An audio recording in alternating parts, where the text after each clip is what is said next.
Welcome to Life Happens, where Texans come to protect their legacy and prepare for the second half of life. Join your host, attorney Kim Hegwood of Your Legacy Legal Care, and our weekly guest as we navigate the challenges that emerge as life happens. Now here's your host, Kim Hegwood. Good morning and welcome to Life Happens with me, Kim Hegwood, and our very special guest today is Fidencio Leija. Good morning. Good morning, Miss Kim. How are you? Good to see And you again. I know it's like I'm super excited to finally get you on the show. And so today we're going to talk about maybe something people don't want to talk about, but we're going to Yes. talk about funeral pre-planning and how estate planning work together. And so I'm super excited about this because it's one of the few times that the show kind of intersects. So with what we do and you do, so it's kind of works really nice. And so let's start off with something simple for our listeners. And so, what are the key benefits of pre planning a funeral, both emotionally and financially for families? That's a great question. And I think the way you started it off, Kim, is perfect. Is that these two pieces here is that people just don't want to discuss them. And it isn't that they don't, it's just that they don't. We don't know what we don't know. And sometimes those dialogues and those conversations just don't naturally happen. So us as professionals, us in this profession, we're passionate about it, right? And we want to come and talk to them about it and discuss it and say, how can we be of service? How can we be of help? So this first question regarding what are the benefits of pre-planning, I think the biggest one is figuring out what you really want so that way your loved ones know that you have a plan in place so that when the day does come, because we all have that road, right? It's going to happen. We just haven't figured out how to stay on earth the rest of our life yet. But when they do figure it out, it'll be many moons from now. But right now, what we do know and what we can guarantee is that death is around the corner. And what we like to say is that sometimes it's unforeseen, sometimes it's foreseen, and then sometimes it's tragic. But all of those, we can figure out how to take away some of that burden by pre planning. The other benefit of pre-planning, especially with an organization like South Park Funeral Home that's been there for 91 years right here in the Pearland area, been there for so long, they've really figured it out on how to provide truly meaningful funeral experiences. And so with that, part of the benefits is going with a funeral home and cemetery that understands the details and all the nuances so that way we can really guide families when they're pre-planning. The other benefit is also the financial side, right? When you pre-plan, then you don't have to deal with that lump sum and that big cost the day of a loss of a loved one. That way you can actually break it down. You can put it into payments. You can figure all of those things out. And we're there just to be a guide. So I think that I would say that those are three. Take away that big cost and spread it out. The second one would be is to really have a plan in place so that way you can take away that burden from your loved ones. And I think the third one is being able to really sit down with a professional that can help guide you. And so I tell clients, it's not getting cheaper. You should do it. And probably be more a little type A like me that I want it to be a certain way and the kids may not agree with me. So if I plan it, I don't have to worry about what it is. They just have to kind of show up.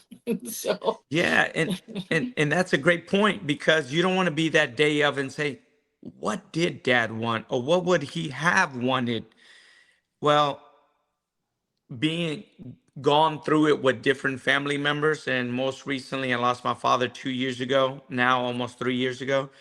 Uh, but there was a plan in place. There was, we had lost our brother back in 2008. So my parents already had bought their plots and we had several plots now. So that way we kind of already knew.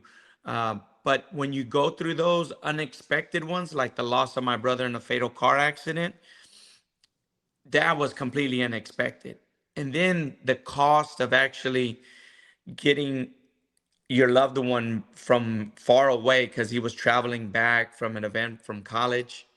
And so we had to figure out how to get his body from where he was to now all the way back home. Yeah. So all of those things are great discussions to have with the professional, because those are things that sometimes we just don't think about. We don't process. So how do you see funeral pre-planning intersect with estate planning, and why should they be considered together? That's a great question. And I think that one helps the other, and then the other one helps the other, because when we're starting to think about when we lose a loved one, now we're starting to think on our end, on the funeral side, we're like, okay, what do I do with a death certificate? And how many death certificates do I need?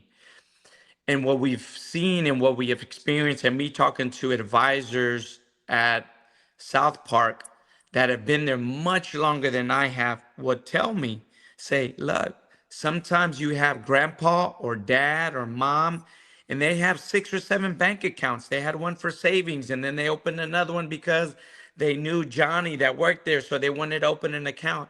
But every single one of those accounts requires a death certificate. And you can't make copies of death certificates. You have to actually have original documents. So that's just one example, right? On the other side, the way I truly believe that it intersects is the planning part. Because if dad has a piece of property that he bought, in the previous town that he lived in, and it's in the will, well, now all those documents are combined together. His funeral arrangements, where he wanted to be laid to rest, then the other pieces of wills, money, property, vehicles. And me as a veteran, of course, we love our guns. And so what did dad want to, who did dad want to leave his guns to? Who did dad want to leave his vehicles to?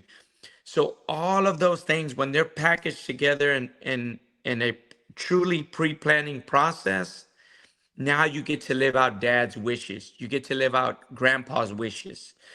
And for me, I know this experience too well because my parents had 7 boys and a girl. There's Wow. 8 of us. There's 8 of us. So when we went through it and my father was in hospice, even the discussion of sitting around the table and saying, what are we going to do? And how are we going to explain to dad that they're moving him from the hospital to now hospice? And then from hospice, being at home, and then now figuring out all of the arrangements and what is right and how do you have those discussions. So the pre-planning process, I think that is the right time to do it. And it's a piece of really leaving a gift for your loved ones. Yeah, I believe that too. And so, very much so. So, what common mistakes do people make when they only focus on estate planning without addressing that end of life arrangements? Oh, wow. And I would say on the funeral arrangement side is you want to take away the questions that people aren't aware of. And we go back to the same piece. We don't know what we don't know. And so when you have to actually meet with a funeral director, it's over 100 questions you're gonna have to go through. No, there's vital statistics. Where did mom or dad or your loved one, where were they born? What did they do for occupation? What are you gonna do with the obituary? Did they want flowers? Did they want a priest there? Did they want a deacon there? Did they want to be cremated? Did they want to be buried above ground, below ground? So there's over 100 questions, and that's where we come in. And on the pre-planning side is we offer them a book that we put together over those 91 years. And we know that this truly helps families take away the burden. So if we don't address that end of life arrangements, most likely they're not going into detail on the other side of it either. So bringing the family together at the table and say, hey, we know that this is a tough discussion. And like my father didn't want to have these discussions about loss and death and things like that. They just don't. But someone in the family has to say that is the right thing to do. So that way we don't assume what you wanted, and we can actually do your wishes and have those laid out beautifully. So, you talked about having a very large family. And so segueing out of that, in what ways can pre-planning that funeral help reduce family conflict? Because now you've got seven of you Yes. trying to decide Yes. what's going to occur, and I've seen two people have problems, and I was late to a funeral where they had gotten into a fist fight right before I got there. So family conflict occurs a lot. So how do you think pre-planning kind of helps reduce that? Well, and remember, we're seven boys, and so I'm like kind of stuck in the middle. I have three older brothers, three younger brothers, and a younger sister, and we're all tough on each other, but we love each other. But that doesn't take away when you know that there's a loss and you grieving.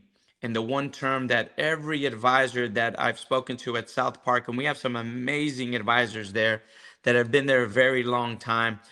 And one of the terms that we use is that when you go through that loss and you're going through that grieving process, you get a cloudy state. Like you feel your brain is cloudy. And I know that experience too well because I couldn't tell you who was at my father's funeral.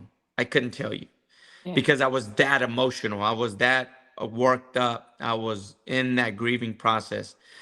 So conflict, imagine going through that cloudiness and then having to make decisions. And that's where if we can meet with families early, we can figure out how to work with them. There's still going to be conflict, but there's going to be a lot less emotion if we talk about it today versus talk about it on the day of the loss. Yeah. And there's some great research out there that shows that the most stressful moments in someone's life, they rated the top 10 most stressful. Uh, and the first one is the loss of a spouse. The second one is the loss of a child. And then the third one is the loss of a family member. So the top three most stressful things that can happen to you in this world are all lost, Yeah. are all lost. And of course, divorce falls up there in the top five as well. But when we think about it, is if we could just pause for a moment and really tell the families in our community and say, look, absolutely it's taboo. Absolutely people don't want to have this discussion.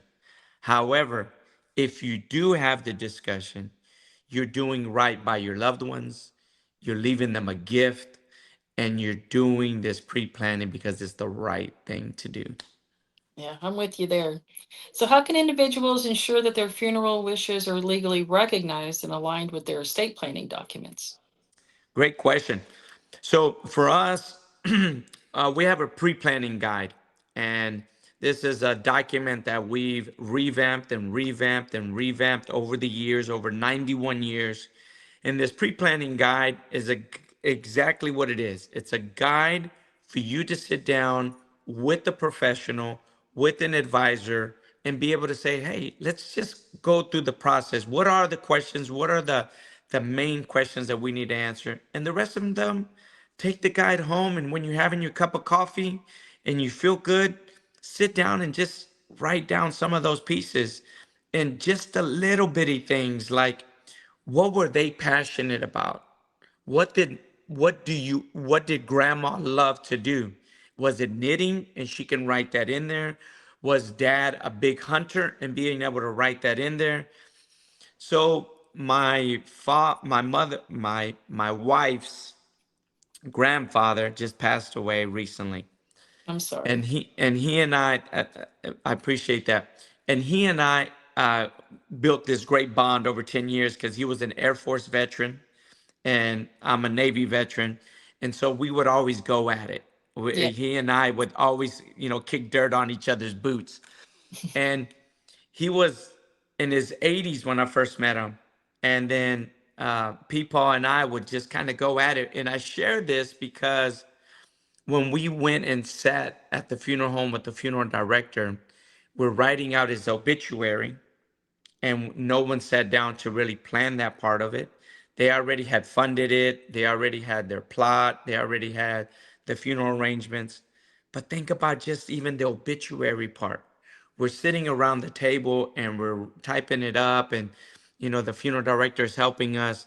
We leave to go have lunch and we're all emotional, and we're sitting there and someone says, "Oh my gosh, we forgot to put on there that Peepaw was an avid skier.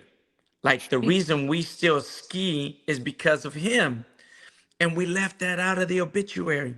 So we pick up the phone and we call and we say, "Hey, we left something out. Can we add it in?" Not a problem. They put it in there.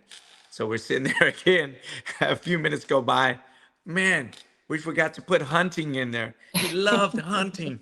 So you almost feel like there's a disservice if you don't pre-plan, Yeah. because the pre-planning process is to really memorialize and honor your grandpa, honor your mother, honor your loved one. That's the piece of pre-planning that's beautiful, because you get to really sit there and reflect on how that individual has impacted you and your entire family and your world. So I think that that's the beautiful part. So, how do you see the roles of professionals such as estate planners, attorneys, funeral directors play in guiding families through this combined process?